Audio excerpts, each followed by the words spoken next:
Hello everyone, welcome to my class. Today I am going to take class 10 geography chapter 1 and the name of the chapter is resource and development. So let's proceed. So basically इस chapter में आप पढ़ने वाले हैं resources के बारे में.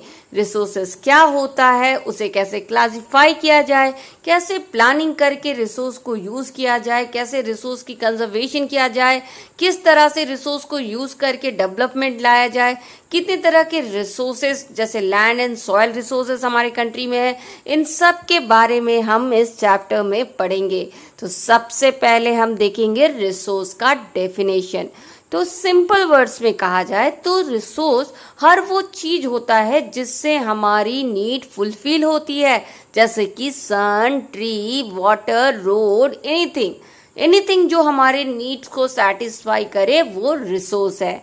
मगर अगर आपको डेफिनेट वर्ड में स्पेसिफिकली उसको आपको डिफाइन करने के लिए कहा जाए तो आप कह सकते हो कि एनवायरनमेंट में मिलने वाला कोई भी चीज रिसोर्स कहलाता है अगर वो हमारे नीड को सेटिस्फाई कर रहा है, प्रोवाइडेड कि वो टेक्नोलॉजिकली एक्सेसिबल हो, इकोनॉमिकली फीजिबल हो और कल्चरली एक्सेप्टेबल हो. यानी कि उसे हम अपने टेक्नोलॉजी से यूज कर सके, इकोनॉमिकली हमें कोई लॉस ना हो, उसको यूज करने से फायदा हो और कल्चर हमें उसे यूज करने से ना रोके. तो वो चीज अगर हम यूज करते हैं, इन तीन कंडीशंस को सेटिस्फाई करने के बाद अगर हम उस चीज को यूज करते हैं और अपनी नीड को फुलफिल करते हैं तो वो रिसोर्स कहलाता है. तो अब हम देखेंगे रिसोर्स का क्लासिफिकेशन, किस तरह से आप रिसोर्सेस को क्लासिफाई कर सकते हो. तो देखो वेरियस बेसिस है जिस बेसिस पे आप अपने रिसोर्स को डिवाइड कर सकते हो. On the basis of origin, यानी वो ओरिजिन कहाँ से हुआ, वो कहाँ से आया है, उस बेसिस पे आप रिसोर्सेज को टू कैटेगरी में डिवाइड कर सकते हो, biotic resource and a biotic resource. Biotic resource वो रिसोर्स होता है जिसमें लाइफ होती है, जैसे कि flora, fauna, fishery, life stock. और ए बायोटिक रिसोर्स वो रिसोर्स होता है जिसमें लाइफ नहीं होती, जैसे कि नॉन लिविंग थिंग्स जैसे रॉक, मिनरल्स एटसेट्रा. तो ये on the basis of origin था क्लासिफिकेशन, जिससे आपने दो कैटेगरी में डिवाइड किया. दूसरा बेसिस जिसके बेसिस पे हम अपने रिसोर्सेज को क्लासिफाई कर सकते हैं वो है on the basis of exhaustibility, यानी क्या वो खत्म हो जाने या नहीं खत्म होगा. उस बेसिस पे आप रिसोर्सेज को टू कैटेगरी में डिवाइड करते हो, renewable resource and non renewable resource. Renewable resource वो रिसोर्स होता है जो रिन्यूड हो सकता है, रिप्लेस हो सकता है, बार बार यूज हो सकता है. आपका वो रिसोर्स खत्म नहीं होगा, आप उसको यूज करें अगले दिन फिर आपको वो मिल जाएगा. ठीक है, वो आपका रिन्यूएबल रिसोर्स है, जैसे कि sun energy, wind energy, water energy. ये आपका कंटिन्यूसली फ्लो मिलता है इसको आपको ओशन से, आपके अर्थ से, और आपको अर्थ में आपको ये अबंडेंट क्वांटिटी में प्रेजेंट है और आप इसको यूज कर सकते हो अपने नीड को सेटिस्फाई करने के लिए. आपको इसकी चिंता करने की जरूरत नहीं कि ये खत्म हो सकता है. ठीक है, ये जो रिन्यूएबल रिसोर्सेज ये टू टाइप्स का होता है. एक होता है कंटिन्यूअस या फ्लो रिसोर्सेज और एक होता है बायोलॉजिकल रिसोर्स. तो जो कंटिन्यूअस फ्लो रिसोर्स होता है उसमें आता है जो कंटिन्यूअसली हमें मिलती रहती है, जैसे विंड, वाटर, ये आती है आपकी इस कैटेगरी में. बायोलॉजिकल रिसोर्स वो रिसोर्स होता है जिसमें लाइफ होती है, जैसे कि वेजिटेशन, वाइल्ड लाइफ, इस तरह की. ये भी आपका रिन्यूएबल रिसोर्स है. आपको continuously vegetation and wild life तो मिलते रहते हैं अर्थ में, खत्म नहीं होते ये रिसोर्स आपके. ठीक है, तो ये आपका रिन्यूएबल रिसोर्स है जो रिप्रोड्यूस हो सकता है, रिप्लेस हो सकता है, रिन्यूड हो सकता है. Non renewable resource on the other hand replace नहीं हो सकता, रिन्यूड नहीं हो सकता, खत्म हो जाएगा अगर ज्यादा यूज किए. इसके फॉर्मेशन में इतने साल लगते हैं, मिलियंस ऑफ ईयर लगता है इसके फॉर्मेशन में. अगर आपने इसको एग्जॉस्ट कर दिया, खत्म कर दिया, तो ये आपको दोबारा नहीं मिलेगा. ये भी आपके टू टाइप्स के होते हैं, एक होता है रिसाइक्लेबल, एक होता है नॉन रिसाइक्लेबल. रिसाइक्लेबल वो नॉन रिन्यूएबल रिसोर्स होता है जो कि रिसाइकल हो सकता है, जैसे कि मेटल के सामान आपने यूज किया, अब आपको यूज नहीं करना है, आपने कबाड़ी वाले को भेज दिया जहां वो रिसाइकल करने के लिए भेज देगा और वो एक नया प्रोडक्ट बन के यूज करने के लिए अवेलेबल हो जाएगा. दूसरा होता है नॉन रिसाइक्लेबल, यानी आप उसको यूज कर लिए, वो खत्म, अब आप उसको रिसाइकल नहीं कर सकते, जैसे फॉसिल फ्यूल. तो ये होता है नॉन रिन्यूएबल रिसोर्स. तो on the basis of exhaustibility आपने देख लिया क्लासिफिकेशन. अब हम थर्ड बेसिस ऑफ क्लासिफिकेशन देखेंगे, वो है on the basis of development. इसमें आप रिसोर्सेज को 4 कैटेगरी में डिवाइड करते हो. एक होता है पोटेंशियल रिसोर्स. पोटेंशियल रिसोर्स क्या होता है? पोटेंशियल रिसोर्स वो रिसोर्स होता है जिसके अंदर पोटेंशियल होती है, कैपेसिटी होती है कि वो आपकी नीड को सेटिस्फाई कर सके। आपको मालूम है कि वो आपकी नीड को सेटिस्फाई कर सकता है, आपको उसकी टेक्नोलॉजी भी मालूम है कि कैसे उसको यूज करना है, मगर आप उसको ज्यादा यूज नहीं करते। क्यों नहीं करते? क्योंकि उसको यूज करने के लिए जो टेक्नोलॉजी लगती है वो काफी एक्सपेंसिव, काफी कॉस्टली, महंगी होती है। तो इसलिए उसमें तो पोटेंशियल होता है कि वो आपकी नीड को सेटिस्फाई कर सके, मगर उसकी टेक्नोलॉजी बहुत महंगी होती है, इसलिए हम उसे यूज नहीं करते। एक होता है डेवलप रिसोर्स। डेवलप रिसोर्स क्या होता है? वो रिसोर्स जो हम प्रेजेंट डे में यूज कर रहे हैं ना, उसी को कहते हैं डेवलप रिसोर्स, जिसका हमने सर्वे करके, मैपिंग करके सब कुछ जान लिया है उस बारे में, उसकी कितनी क्वांटिटी है, उसकी कितनी क्वालिटी है, कितने अमाउंट में वो प्रेजेंट है, कैसे उसको यूटिलाइज किया जाए, सब मालूम है हमें, हम उसको यूज भी कर रहे हैं। वो होता है डेवलप रिसोर्स, जो आज के एक्टिविटीज में यूज हो रहा है, जैसे कि आपका कोल, वुड एटसेट्रा। ठीक है। थर्ड, इस डेवलपमेंट के बेसिस में जो थर्ड आता है वो है स्टॉक रिसोर्स। स्टॉक रिसोर्स क्या होता है? ये इसमें भी पोटेंशियल होती है कि वो आपकी नीड को सेटिस्फाई कर सके। आपको मालूम है कि इसमें वो पोटेंशियल है, पर इसको यूज कैसे किया जाए उसकी टेक्नोलॉजी आपको नहीं मालूम, किस तरह से निकाला जाए। जैसे H2O, वाटर का फॉर्मूला है H2O।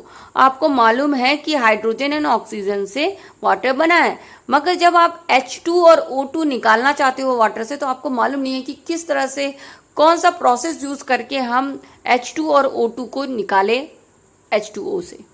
ठीक है। तो ये आपका हो जाता है स्टॉक रिसोर्स, क्योंकि आपको मालूम है उसमें पोटेंशियल है, मगर आपको टेक्नोलॉजी नहीं मालूम, you don't know the technology. ठीक है, कि किस तरह से उसको निकाले। तो ये हो जाता है स्टॉक रिसोर्स, जो कि आपको मालूम है रिसोर्स है, मगर अभी तक आपके पास टेक्नोलॉजी नहीं आई है उसको यूज करने के लिए। रिजर्व रिसोर्स क्या होता है? ये भी एक डेवलप रिसोर्स का ही पार्ट है। आपको मालूम है कि ये रिसोर्स यूज हो सकता है, आप प्रेजेंट डे में उसको यूज भी कर रहे हो, मगर उसको, उसके कुछ पार्ट्स को आपने रिजर्व करके रखा हुआ है ताकि आप उसको फ्यूचर में यूज कर सको। जैसे कि कुछ पार्ट, जैसे कोल के बहुत सारे माइंस है, मगर कुछ कोल के माइंस को रिजर्व करके रखा गया है, कुछ पेट्रोल के माइंस को रिजर्व करके रखा गया है ताकि उसको फ्यूचर में यूज कर सके। हम अभी सब खत्म कर देंगे तो फ्यूचर के लिए प्रॉब्लम हो जाएगी। जैसे वाटर रिसोर्स भी, रिवर वाटर, हमको मालूम है उससे इलेक्ट्रिसिटी निकल सकती है, उसको यूज किया जा सकता है, मगर उसको हमने फ्यूचर के लिए रिजर्व करके रखा है। तो ये होते हैं रिजर्व रिसोर्सेज, जो आपको मालूम है, आपको टेक्नोलॉजी भी मालूम है, सब कुछ मालूम है, मगर फिर भी आपने उसको रिजर्व कर रखा है फ्यूचर के लिए।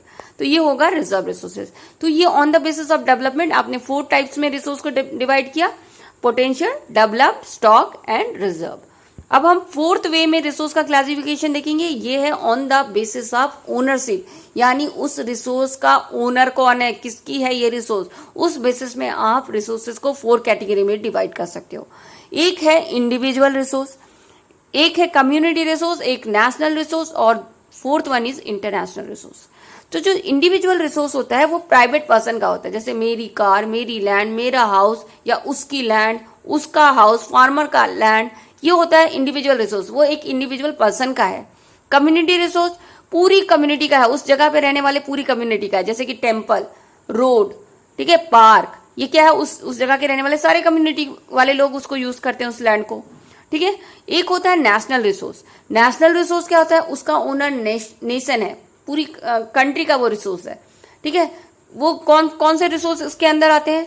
उस कंट्री के पॉलिटिकल बाउंड्री में मिलने वाले सारे रिसोर्स नेशनल रिसोर्स है।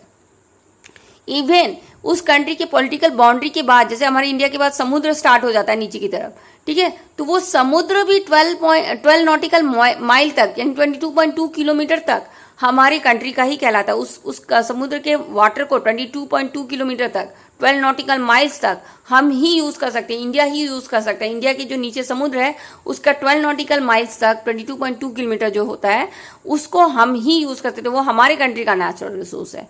ठीक है। तो ये सारा जो रिसोर्स जो नेशन की बाउंड्री में मिलता है, प्लस उसके जो वाटर बॉडीज का 12 नॉटिकल माइल्स, ये एक नेशनल रिसोर्स की कैटेगरी में आता है। Even private resource, community resource भी नेशनल रिसोर्स बन जाएगा अगर नेशन इंटरेस्ट के लिए, सोशल इंटरेस्ट के लिए उसकी जरूरत पड़ी तो। जैसे कि रोड कंस्ट्रक्शन होता है, हाईवे रोड बनता है, रास्ते में जो भी घर आते हैं, शॉप आता है, या कोई कम्युनिटी प्लेस आता है, उसको डिस्ट्रॉय कर दिया जाता है कंस्ट्रक्शन के लिए, जैसे हाईवे कंस्ट्रक्शन के लिए। क्यों किया जाता है? क्योंकि हर प्राइवेट प्रॉपर्टी भी नेशनल रिसोर्स बन जाएगा अगर उसको नेशनल इंटरेस्ट में यूज करना है तो। तब क्या करता है गवर्नमेंट, उसको कुछ कॉम्पनसेशन दे देता है, उसका जो भी कॉम्पनसेशन बनता है उसको दे देता है और उसको कहते हैं कि वहां से हट जाए, और इंडिविजुअल उसको मना नहीं कर सकता। ठीक है, क्योंकि हर चीज जो नेशन के अंदर है वो नेशनल रिसोर्स ही है। ठीक है। Fourth is international resource. ये किसी पर्टिकुलर कंट्री की नहीं होती, इसको हर कंट्री वाले यूज कर सकते हैं चाहे तो, और इसको इंटरनेशनल ऑर्गेनाइजेशन रेगुलेट करती है, जैसे कि Mars, moon, ocean after 200 nautical miles. जब आपके कंट्री के 200 नॉटिकल माइल्स के बाद जो ओशन होता है वो ओपन सी होता है, उसको कोई भी कंट्री यूज कर सकती है। ठीक है, तो ये सब जो रिसोर्स होते हैं जो इंटरनेशनल लेवल का होता है, ये किसी एक कंट्री का नहीं होता। जैसे कि आप मार्स में जिसको जाना है वो जाए, जिसको मून में जाना है वो जाए, और 200 नॉटिकल माइल्स के बाद जिसको ओशन में जाके एक्सपेरिमेंट करना है वो जाके करे। ठीक है, तो ये होता है आपका इंटरनेशनल रिसोर्स। तो आपने देख लिया अभी classification of resource on the basis of ownership. आपने 4 कैटेगरी में डिवाइड कर दिया, national, international, individual and community. ठीक है, तो ये आपका 4 बेसिस है जो आपने डिवाइड किया अपने रिसोर्सेज को, on the basis of origin, on the basis of development, on the basis of ownership, on the basis of exhaustibility. आपने इस तरीके से रिसोर्सेज को डिवाइड कर दिया। अब हम देखेंगे क्या रिसोर्स फ्री गिफ्ट है नेचर का। तो कई लोग कहते हैं कि नेचर से हमें फ्री में मिला हुआ है रिसोर्स। ये जो सोच है ये गलत है। रिसोर्स कोई फ्री गिफ्ट नहीं है, इसको वैल्यू करना चाहिए हमें। हम बार बार हमेशा नेचर देती नहीं रहेगी, इसको जो दे रहा है उसे वैल्यू करो। ये बहुत ही वैल्यूबल रिसोर्स है, इसमें मैन का पूरा टेक्नोलॉजी, इंटेलिजेंस, मेहनत लगती है, तब वो जाके ट्रांसफॉर्म होता है रिसोर्स में। ठीक है, और ये जो हमारी जो बिलीफ है कि हाँ ये तो फ्री में मिल रहा है और मिलता रहेगा, ये इससे कारण क्या करते हैं हम इनडिस्क्रिमिनेट वे में रिसोर्सेज को यूज करते हैं और रिसोर्स एग्जॉस्ट होने लगता है। बहुत सारे प्रॉब्लम्स आते हैं इस सोच के कारण। क्या प्रॉब्लम्स आती है, जैसे रिसोर्स डिप्लीशन होने लगेगा, खत्म होने लगेगा रिसोर्स। कुछ हाथों में रिसोर्स अकोमोडेट हो जाएगा, कॉन्सेंट्रेट हो जाएगा। कुछ लोगों के पास बहुत सारा रिसोर्स और कुछ लोगों के पास कम रिसोर्स आ जाएगा। और ग्लोबल प्रॉब्लम्स आएंगे, जैसे कि ग्लोबल वार्मिंग होगा, ओजोन लेयर में होल होगा, आपका इन्वायरमेंटल पॉल्यूशन होगा, लैंड डिग्रेडेशन होगा, इस तरह की प्रॉब्लम फेस करने पड़ेंगे। तो हमें क्या चाहिए, हमें रिसोर्स की वैल्यू को पहचानना चाहिए, हमें उसको फ्री गिफ्ट नहीं समझना चाहिए, एक बहुत ही वैल्यूबल गिफ्ट है और इसका इक्वल डिस्ट्रीब्यूशन करना चाहिए, क्योंकि नेचर ने इसे सबके लिए दिया हुआ है और इक्वल डिस्ट्रीब्यूशन इसकी जरूरी है ताकि एक पीसफुल लाइफ, एक क्वालिटी लाइफ को मेंटेन किया जा सके ग्लोब पर। और इसी से कॉन्सेप्ट आता है सस्टेनेबल एग्जिस्टेंस ऑफ लाइफ।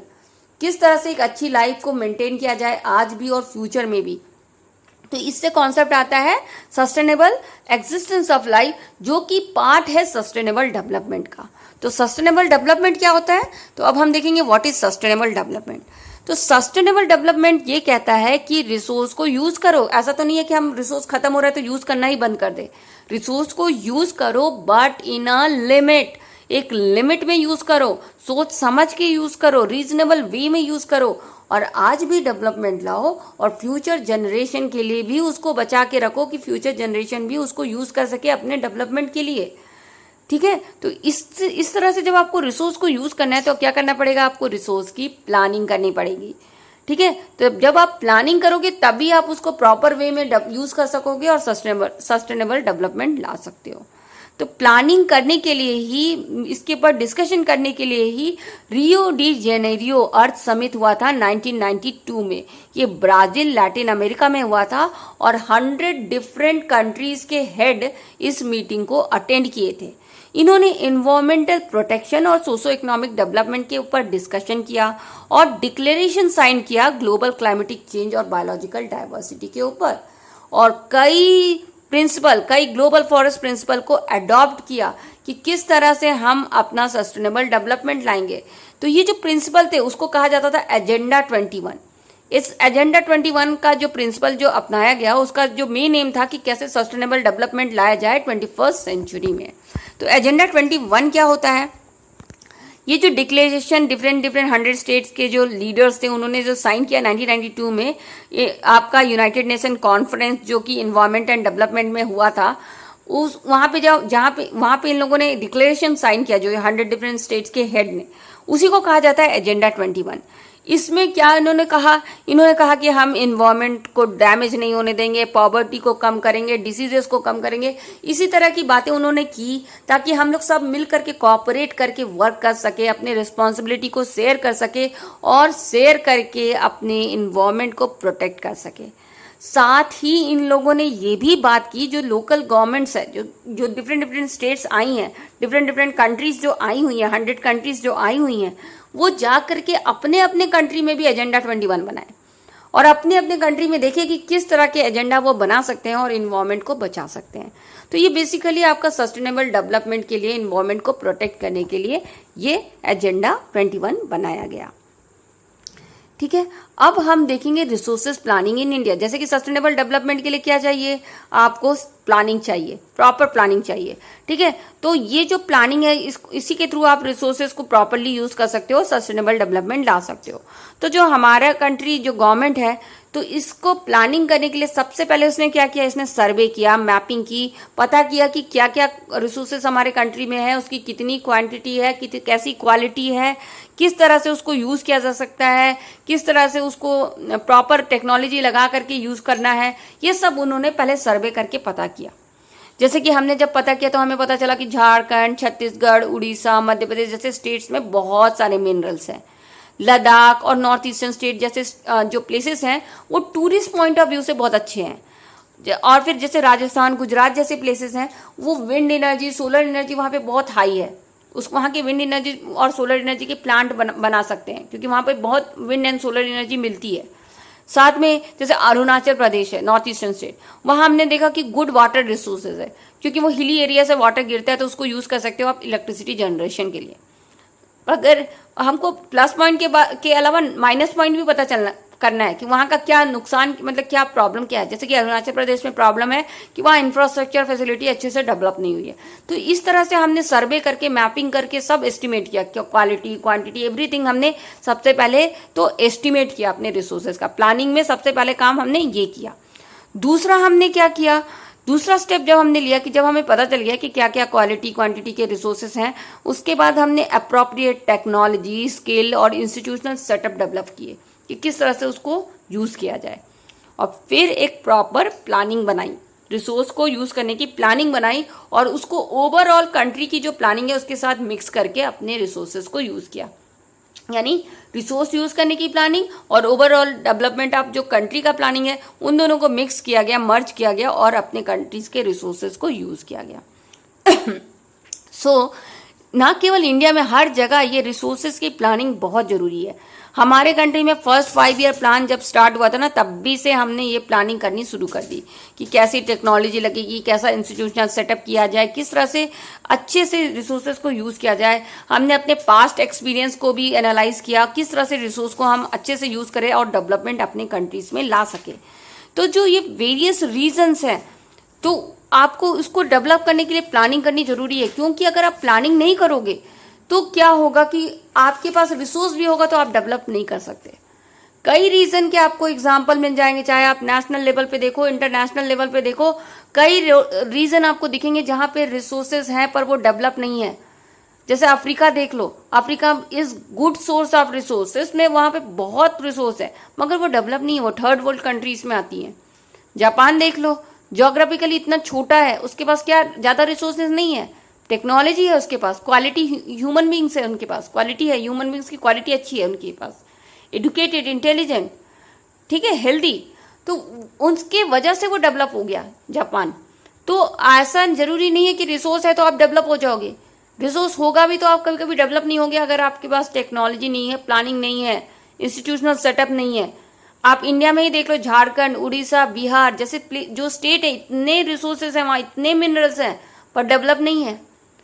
और आप देख लो पंजाब, हरियाणा, छोटे छोटे स्टेट्स कंपेयर करोगे, अगर वहां पे मिलने वाले मिनरल रिसोर्स और झारखंड में मिलने वाले मिनरल रिसोर्सेज तो काफी कम है, पर डेवलप्ड हो गया वो।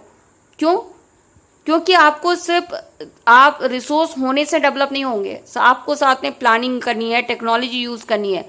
ब्रिटिशर्स, जर्मनी के लोग, फ्रांस के लोग, इन लोगों ने काफी सालों तक हम लोगों पे रूल किया, कॉलोनाइजिंग पावर थे ये सब। क्यों कर लिया? उनके पास क्या रिसोर्स था बहुत ज्यादा, टेक्नोलॉजी थी उनके पास, उनकी कंट्री का साइज हमारी कंट्री के साइज के सामने बहुत छोटा था, पर हम पे उन्होंने रूल किया। हमारे पास रिसोर्स था, हम पर इन्होंने रूल किया क्योंकि उनके पास टेक्नोलॉजी थी। तो कहने का मतलब यही है कि रिसोर्स को यूज करने के लिए सिर्फ रिसोर्स ही होना जरूरी नहीं है, टेक्नोलॉजी होना, इंस्टीट्यूशनल सेटअप होना, प्लानिंग होना, ये सब भी बहुत जरूरी है। और इसी के थ्रू आप प्रॉपर रिसोर्स को यूज करके अपने कंट्री को डेवलप कर सकते हो। अब हम एक नेक्स्ट टॉपिक पढ़ेंगे, कंजर्वेशन ऑफ रिसोर्स। रिसोर्सेज तो बहुत जरूरी है, पर हम सस्टेनेबल डेवलपमेंट क्यों कर रहे हैं? चाहिए हमें सस्टेनेबल डेवलपमेंट क्यों चाहिए? सस्टेनेबल डेवलपमेंट में हमें क्या करना है? हमें रिसोर्स को कंजर्व करके चलना है, बचा के चलना, ताकि फ्यूचर जनरेशन के लिए उसको बचाया जा सके। तो इसके लिए, कंजर्वेशन के लिए गांधी जी ने एक बात कही थी कि अर्थ के पास इतना रिसोर्स है कि वो सभी की नीड को सेटिस्फाई कर सके, मगर किसी एक की ग्रीड को सेटिस्फाई वो नहीं कर सकता। यानी वो सबकी जरूरत को फुल कर सकता है, किसी की लालच को फुलफिल नहीं कर सकता। आपको अपनी जरूरत का जितना सामान चाहिए रिसोर्स अर्थ से ले लो, पर आप सोचो कि लालच करने लगो कि ये भी हो जाए, वो भी हो जाए, इतना ज्यादा हो जाए, तो वो नहीं हो सकता। ठीक है, तो आपको क्या करना है? अगर आप ये ग्रीड किया, लालच किया, ज्यादा रिसोर्स को यूज करने लगे, तो रिसोर्स क्या हो जाएगा? खत्म हो जाएगा। ठीक है, गांधी जी ने इसीलिए कहा था, गांधी जी ने, कि मास प्रोडक्शन करने की जरूरत नहीं है, लार्ज क्वांटिटी में चीजों को प्रोड्यूस करो, इसकी जरूरत नहीं है। प्रोडक्शन बाय मासेस जरूरी है, यानी प्रोडक्शन करो मास को यूज करके, यानी कि मशीन से लगातार यूज कर करके बहुत सारा प्रोडक्शन करते जाओ, ये जरूरी नहीं है। इंसानों को यूज करके प्रोडक्शन करो, मास को यूज करके, यानी लोगों को यूज करके प्रोडक्शन करो। यानी वो बेसिकली मैन मेड मटेरियल्स में ज्यादा बिलीव करते थे मशीन मेड मटेरियल के कंपेयर, क्योंकि मशीन से जब आप यूज करते हो धड़ाधड़ आप रिसोर्स को यूज करने लगते हो और खत्म कर देते हो रिसोर्स को।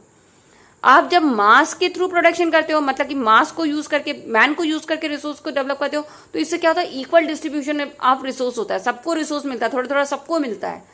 इंप्लॉयमेंट इतनी सारी जनरेट होगी अगर लोगों को यूज करोगे प्रोडक्शन के लिए, सबको थोड़ा थोड़ा पैसा मिलेगा, तो इससे क्या होगा? इक्वल डिस्ट्रीब्यूशन ऑफ रिसोर्स होगा। तो यही बात गांधी जी ने कही थी। 1968 में जो क्लब ऑफ रोम था, उन्होंने बात करी, ये आपकी कंजर्वेशन ऑफ रिसोर्स की पहली बार जब बात की, तो 1974 में जो गांधी जी का जो फिलॉसफी था, उसको स्कम्पचर ने प्रेजेंट किया अपने बुक में, स्मॉल इज ब्यूटीफुल नाम के बुक में। उन्होंने गांधी जी के फिलॉसफी को प्रेजेंट किया, उन्होंने बताया कि गांधी जी की क्या सोच थी। ठीक है, एक ब्रंडटलैंड कमीशन रिपोर्ट आया था 1987 में, जो सस्टेनेबल डेवलपमेंट के बारे में, रिसोर्स कंजर्वेशन के बारे में बात करता है। इसने एक बुक पब्लिश की थी, our common future, our common future. ये बुक उन्होंने पब्लिश की, और इस बुक में, ये जो बुक में उन्होंने sustainable development and conservation of resource के बारे में इन्होंने डिस्कस किया। ये एक इम्पोर्टेंट कॉन्ट्रीब्यूशन माना जाता है 1992 के समिट का। ठीक है, तो अभी इस पार्ट में इतना ही रहने देते हैं। आगे इस चैप्टर में जो कुछ है वो हम लोग नेक्स्ट पार्ट में डिस्कस करके इस चैप्टर को कंक्लूड कर देंगे। I hope you understand this chapter. If you understand, please do like, share and subscribe my channel MP Social View. Thanks for watching students. Happy learning.